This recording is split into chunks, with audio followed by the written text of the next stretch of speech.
que é puro, tudo que é honesto, tudo que é amável, tudo que é de boa fama, se alguma virtude há, se algum louvor há, seja isso que ocupe os vossos pensamentos. Aleluia.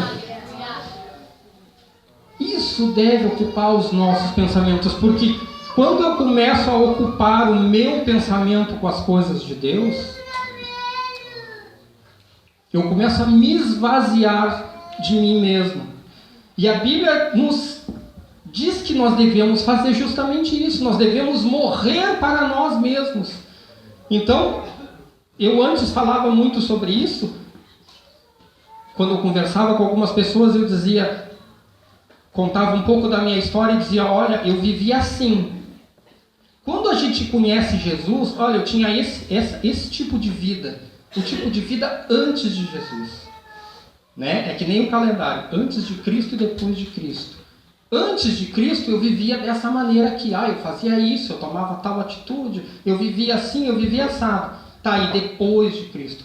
Depois de Cristo, isso aqui, esse pacote de antes de Cristo não serve mais para nada. A gente precisa apagar tudo isso aqui e dizer, bom, começo do zero. O que agora a Bíblia diz para mim fazer? A Bíblia diz para tu fazer tal coisa. Em relação ao casamento, o que a Bíblia diz para mim fazer? Como eu devo me portar no meu casamento? Bom, a Bíblia diz que o marido deve amar a sua esposa como Cristo amou a igreja. E por ela se entregou.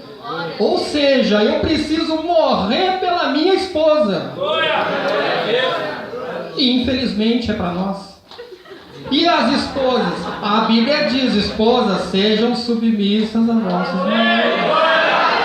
Aleluia. Está escrito. Mas isso é ruim, irmão. Bom, mas não fui eu que escrevi. Reclama com quem escreveu. Reclama com o autor. E aí é brabo. Porque está escrito. E isso é bom para nós. E por incrível que pareça, parece uma coisa do outro mundo, sei lá. Mas não é bom para a nossa vida. Isso não quer nenhum... Muitas mulheres pensam que a mulher... não, eu tenho que ser submissa, eu tenho que ser capacho. Não é nada disso.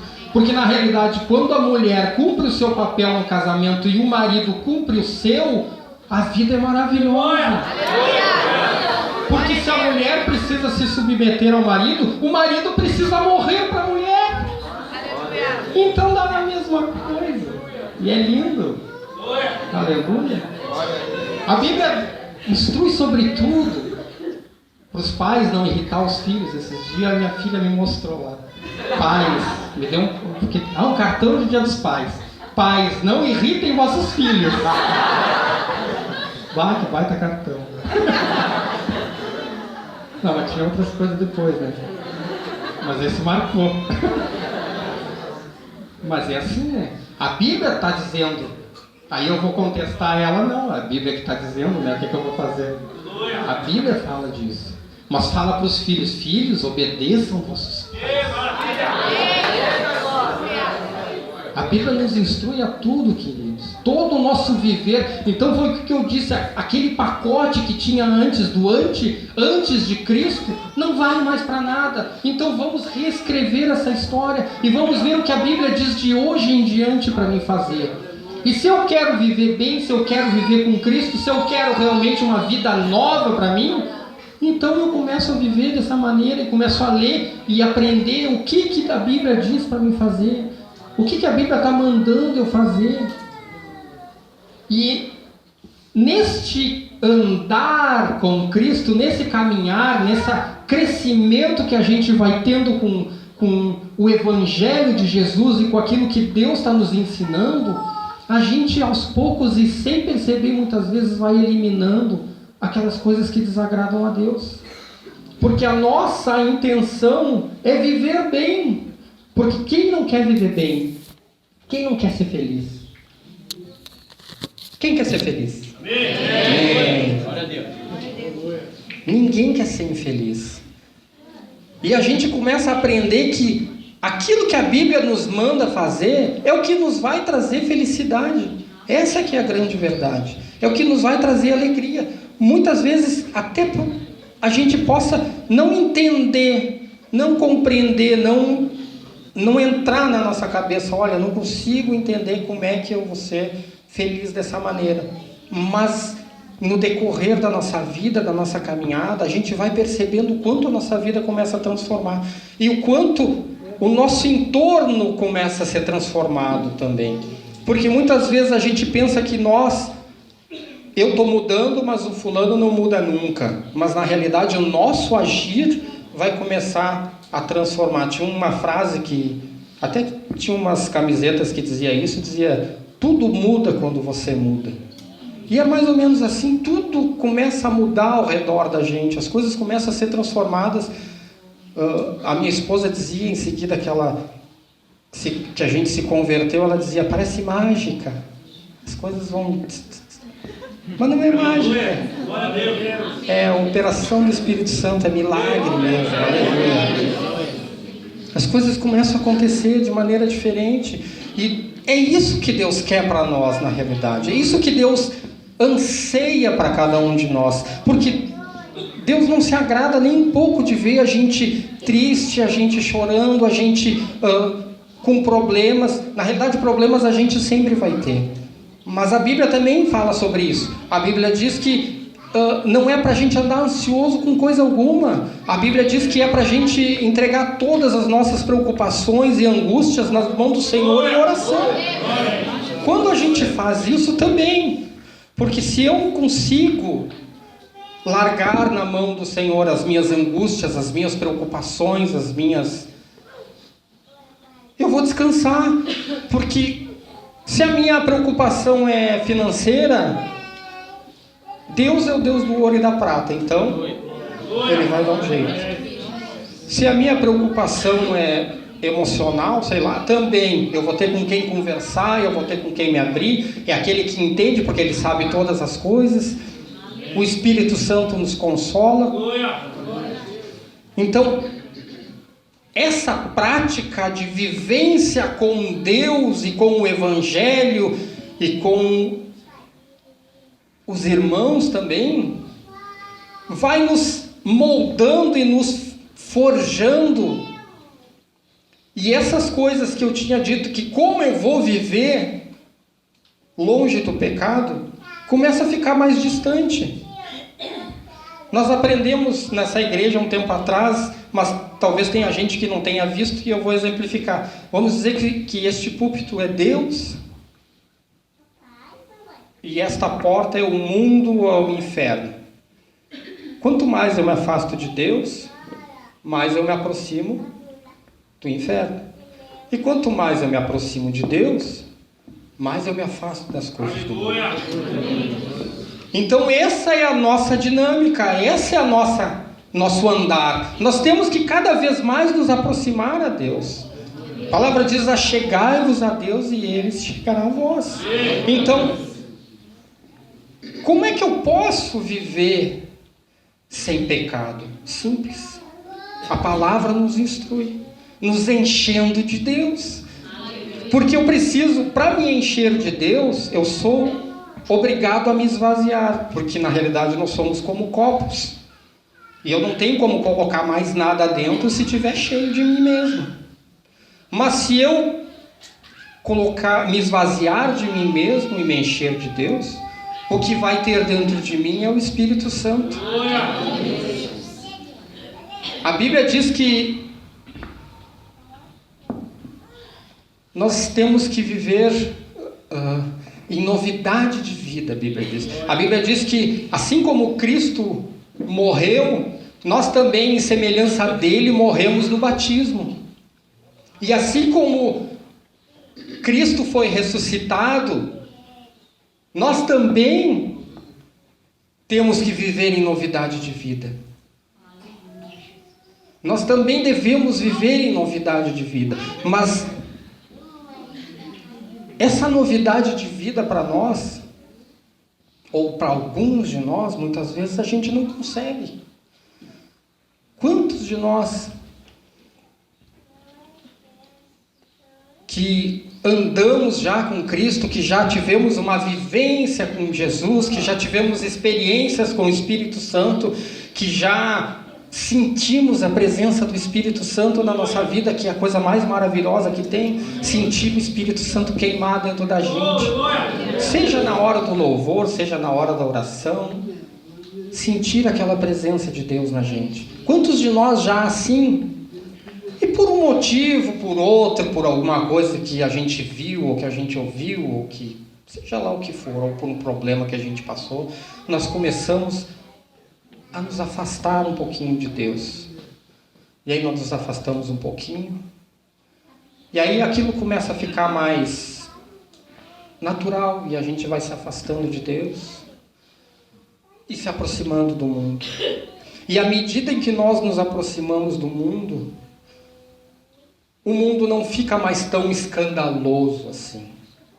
Na realidade, a gente começa a minimizar os pecados, a dizer, mas isso não tem problema nenhum.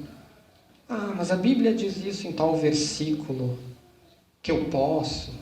A Bíblia diz que eu posso todas as coisas. A Bíblia diz que me é lícito todas as coisas.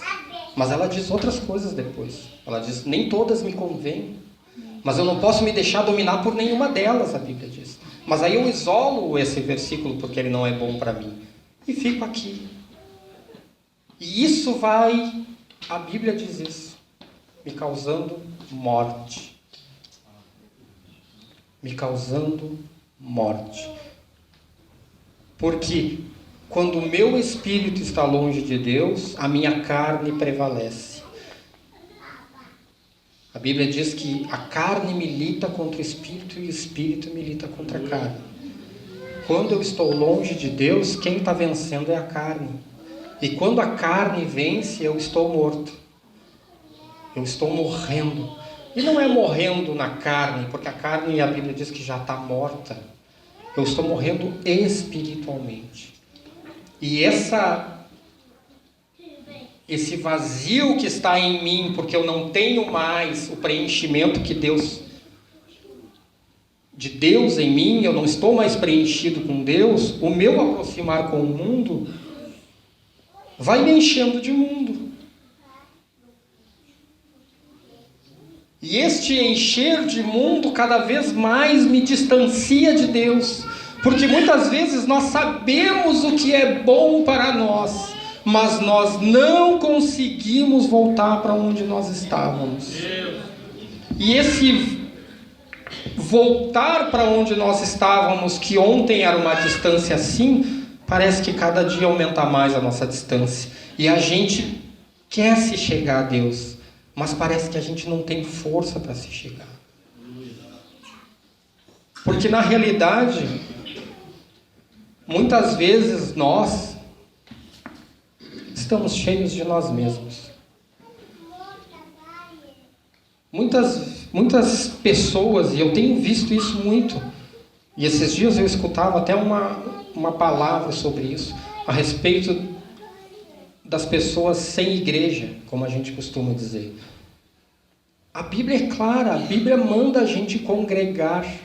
A Bíblia condena a gente de não congregar.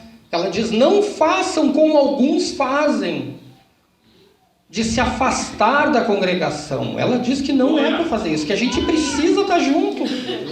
A gente é um bando de gente cheio de defeito, mas a gente precisa estar junto. Porque eu, vendo o defeito do meu irmão, eu não vou querer fazer, ou eu vou querer ajudar. E isso nos faz crescer no Evangelho. Isso nos faz escutar mais a palavra, isso nos faz cada dia mais nos aproximar de Deus. Porque na realidade nós sozinhos estamos realmente perdidos, mas quando a gente se junta, a gente se empolga para fazer as coisas, não é verdade? Quando a gente começa a vir no grupo de jovens, a gente começa, ele não está afim, não estou afim de vir. O culto hoje vai estar xarope, não vou ir. É o fulano que prega lá, não estou afim. Mas aí tu vem, conversa com um, conversa com o outro, faz uma coisa, já foi, aí tu já volta para casa, estava bem legal, estava super bom o culto e tal, Deus falou comigo, me deu os dedos, e assim a gente vai, aí no próximo a gente já quer vir, e assim vai indo, ou seja no teatro, ou seja no grupo de louvor, ou seja nos próprios cultos. Isso é natural da gente, A gente não quer vir, mas por que a gente não quer vir na realidade? A gente não quer vir porque o inimigo está enchendo a nossa cabeça de coisa. E aí a gente não consegue sair de casa. Mas a gente tem que romper isso. E aí quando a gente consegue romper, a gente vem para a igreja e as coisas vão melhorando. Porque a gente vai se esvaziando do mundo e vai se aproximando de Deus. E as coisas vão melhorando para nós. Então muitas vezes a gente não tem essa força para voltar. A gente não consegue, mas na realidade a gente não consegue o todo. Porque quem teve experiência com Deus, quem viver com Deus, anseia por isso. Anseia por esse todo, esse mover do Espírito dentro da gente. E na realidade, quando a gente se afasta de Deus, isso está mais longe de nós. Então a gente tem que começar devagarinho de novo. É um passinho, é outro passinho, é outro passinho. Até que a gente começa a se esvaziar do mundo e se chegar mais a Deus. E aí quanto mais a gente se aproxima de Deus, mais Deus se aproxima da gente, mais a gente é cheio pelo Espírito Santo e mais as coisas vão melhorando de novo na nossa vida. E aí as coisas começam a se encaixar nos seus devidos lugares de novo. Glória a Deus. Então a palavra nos exorta isso, amados. Como eu vou viver longe da minha natureza pecaminosa? Como eu vou viver longe da minha natureza? Simples, me enchendo de Deus. Infelizmente não tem outro caminho. Muitas vezes é difícil, muitas vezes é duro, muitas vezes a gente está com a nossa vida cheia de coisas, mas só que não tem outra maneira. A gente precisa se chegar cada vez mais a Deus. A gente precisa se encher da palavra. A palavra nos impele para isso, nos exorta a isso. Que nós temos que viver em espírito. E viver em espírito não é vir no culto pentecostal e também faz parte, mas não é só isso. Viver em espírito é eu na minha casa estar em espírito de oração e adoração. Eu no meu trabalho, eu estar conectado com Deus e pensando nas coisas de Deus e consciente que existe um mundo espiritual, consciente que existe um mundo e uma opressão que quer me tirar da presença de Deus, porque na realidade a Bíblia diz isso, essa é a obra do maligno, roubar, matar e destruir, e é isso que ele quer fazer, ele tem bastante tempo, ele não se cansa. Essa que é a verdade. Ele não está cansado, ele não está indisposto. A gente às vezes está, mas ele não. Ele está sempre bem disposto, o inimigo. O inimigo está sempre bem disposto para nos roubar de Deus. O inimigo está sempre pronto para nos roubar a palavra, para nos tirar de Deus. E a gente precisa estar o tempo todo em guerra espiritual. Essa que é a verdade. Guerra espiritual. Porque se eu me deixar levar pelo mundo, pelas coisas do mundo, vai acontecer aquilo que eu disse. A gente vai começar a se afastar de Deus e se aproximar do mundo. E aí a gente começa a esfriar, como a Bíblia diz. A esfriar. Nosso desejo por Deus começa a diminuir. Nosso anseio pelas coisas de Deus parece que começa a ficar mais distante de nós.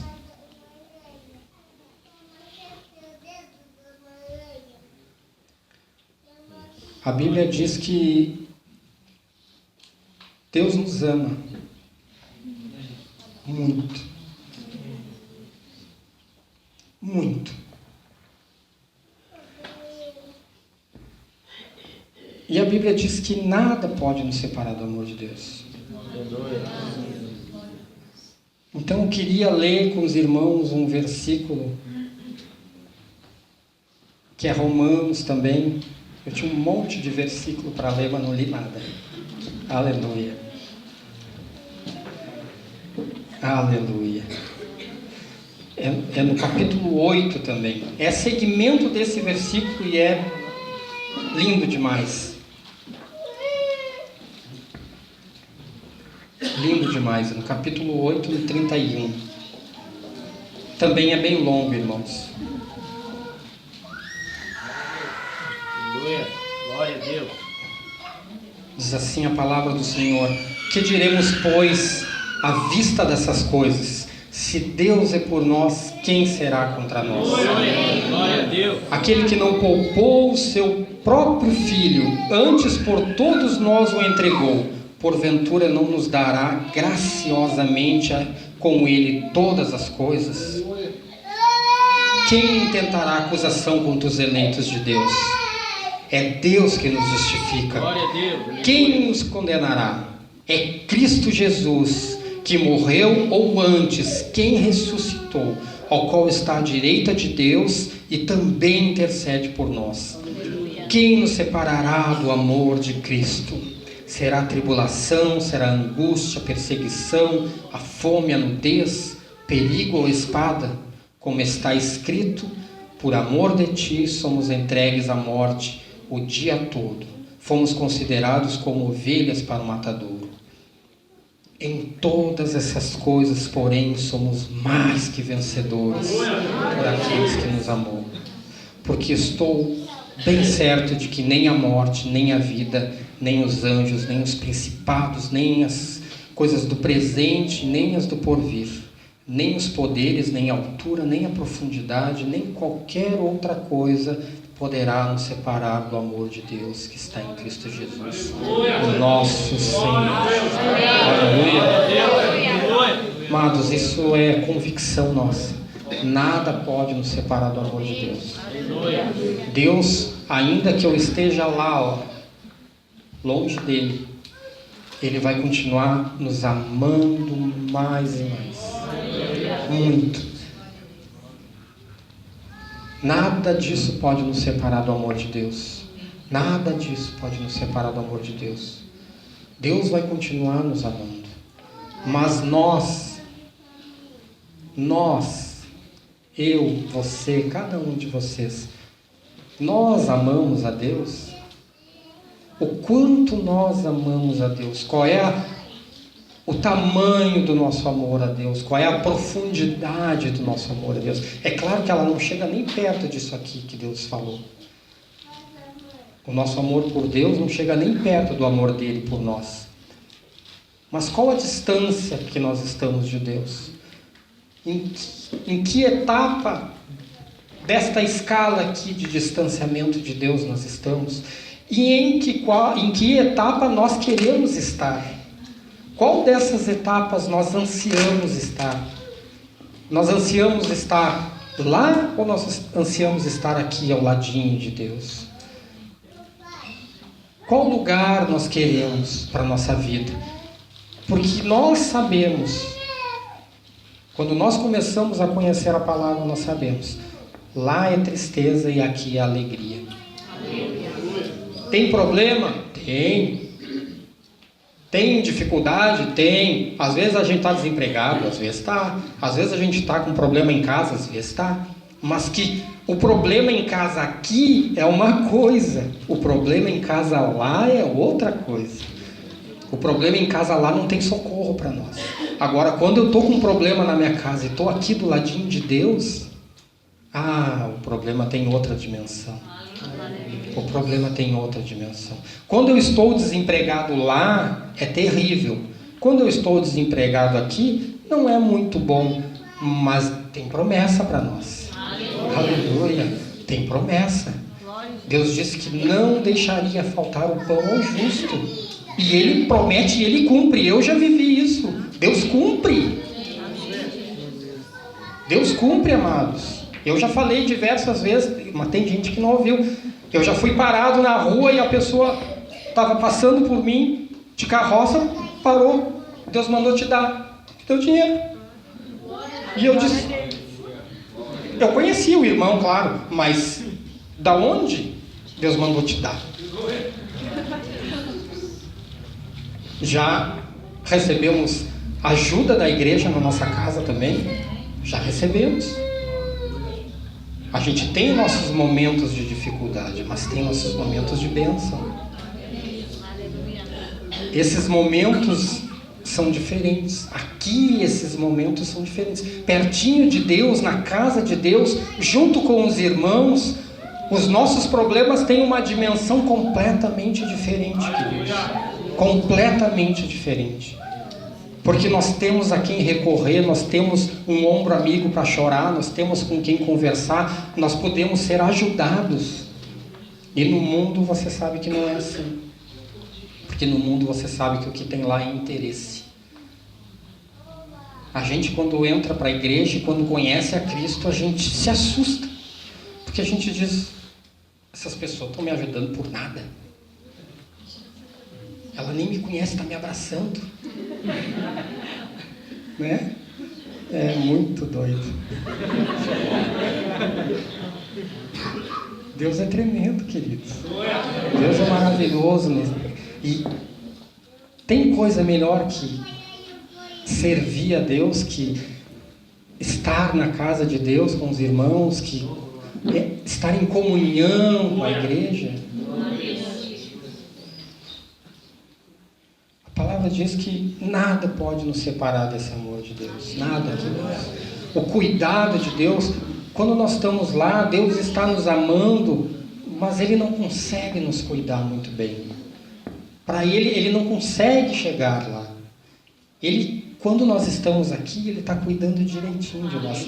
Nós estamos, como a palavra diz, debaixo das asas. E isso faz toda a diferença do mundo para a nossa vida. Isso muda toda a perspectiva e o entendimento da nossa vida, queridos. Isso muda. Isso traz diferença para a nossa vida. E quando nós estamos aqui, o pecado está bem longe da nossa vida. Isso quer dizer que nós nunca mais vamos pecar? Não. Infelizmente não. Porque a Bíblia nos coloca, como eu falei no início, que o pecado, ele é também intenção. Não só ação, mas intenção. E a intenção é difícil. A gente muitas vezes consegue vencer, porque a gente vai mudando o nosso caráter, vai forjando, vai ficando com um caráter mais próximo do caráter de Cristo, é verdade. Mas quem nunca pensou mal do irmão? Bravo, né? Difícil. Ou do irmão ou não do irmão, seja lá do mundo. Quem nunca pensou mal do prefeito? Quem nunca pensou mal do não sei quem? Quem nunca pensou mal do cantor gospel? Quem nunca pensou mal do cantor do mundo? Nós mesmos condenamos.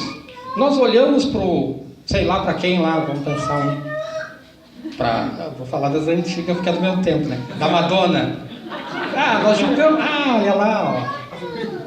Como é que é? Não vou falar. Mas a gente pensava mal dela. E a Bíblia nos condena. Diz que nós não devemos julgar a ninguém. Que quem vai julgar é Deus. Então, nesse sentido, nós já estamos pecando, infelizmente. Infelizmente, isso para Deus é pecado. E nesse sentido, em estar em pecado, porque quando a gente se enxerga dessa maneira, a gente se reconhece pecador. E quando eu me reconheço pecador, eu entendo que isso desagrada a Deus. E você se lembra que eu falei do animalzinho que não podia ter mancha, ter mácula e tal, não podia ser manco, não podia ser nada? Toda vez que eu cometo algum tipo de erro desses, eu me mancho, eu fico sujo. É como se espiritualmente eu me sujasse. Eu estou de roupa branca e boto uma mancha de tinta na minha roupa. E isso me mancha. E Deus, quando me olha, não faz diferença se a mancha é grandona ou se a mancha é pequenininha. A roupa está manchada. É pecado. Está pecado. Pecou. Já era. Só que isso tem diferença também, porque quando eu estou lá, a Bíblia diz, aquele que está sujo, suje-se mais. Porque não faz a menor diferença. Mas quando eu estou próximo de Deus, quando eu consigo encher a minha vida de Deus, quando eu consigo preencher o meu dia a dia com as coisas de Deus, quando eu consigo encher a minha mente de coisas boas, eu estou mais perto de Deus. E aí eu consigo compreender que o pecado, apesar de estar em mim, eu não concordo com ele.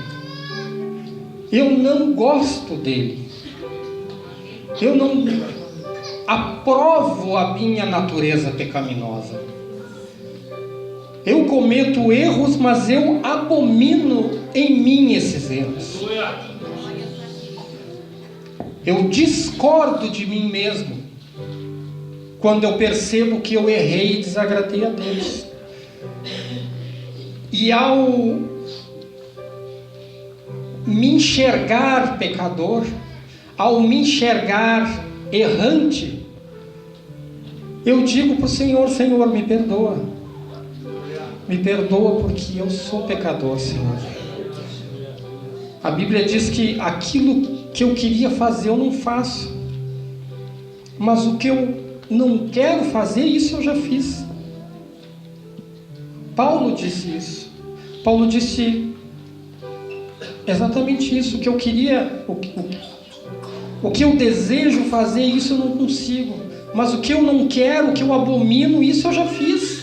É automático. E aí a gente se achega a Deus como pecadores arrependidos. A gente diz: Senhor, me perdoa porque eu pequei de novo, Senhor.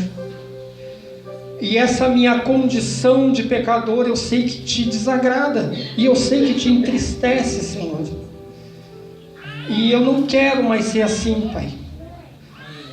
Mas eu quero que agora tu me perdoe. E a Bíblia nos diz que Deus não pode com o pecado, mas tem alguém que nos justifica diante de Deus. Alguém que era perfeito, alguém que era Deus, que é Deus, mas que veio ao mundo e morreu pelos nossos pecados, para comprar, para pagar, para apagar esses meus pecados, esses erros que eu cometi. A Bíblia diz que são apagados, são lançados no mar do esquecimento. A Bíblia diz. A Bíblia diz que o sangue de Jesus nos purifica de todo pecado. Aleluia.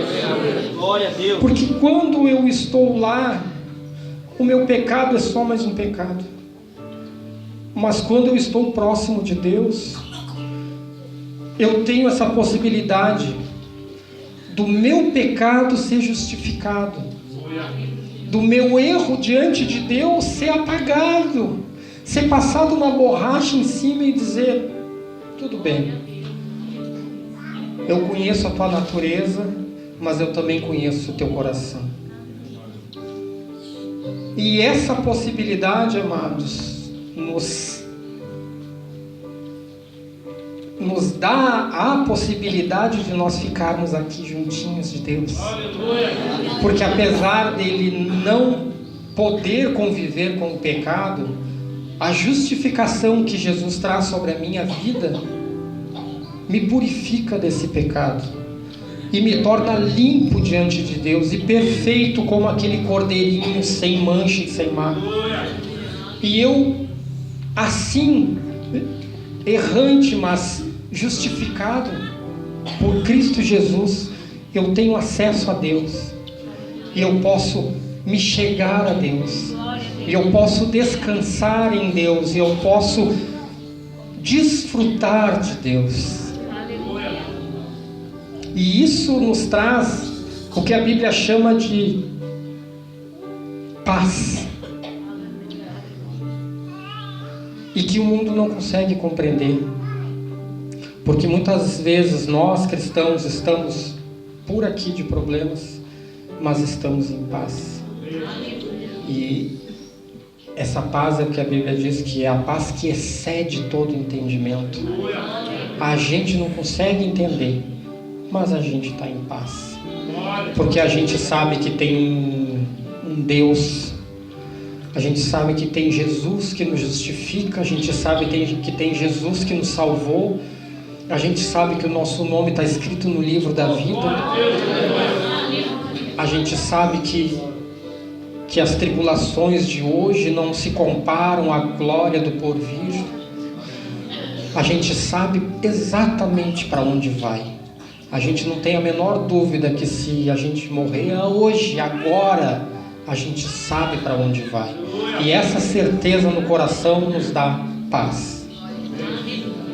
Nos dá paz para vivermos uma vida plena, uma vida de alegria, uma vida com a nossa família, uma vida com nossos irmãos, uma vida de comunhão.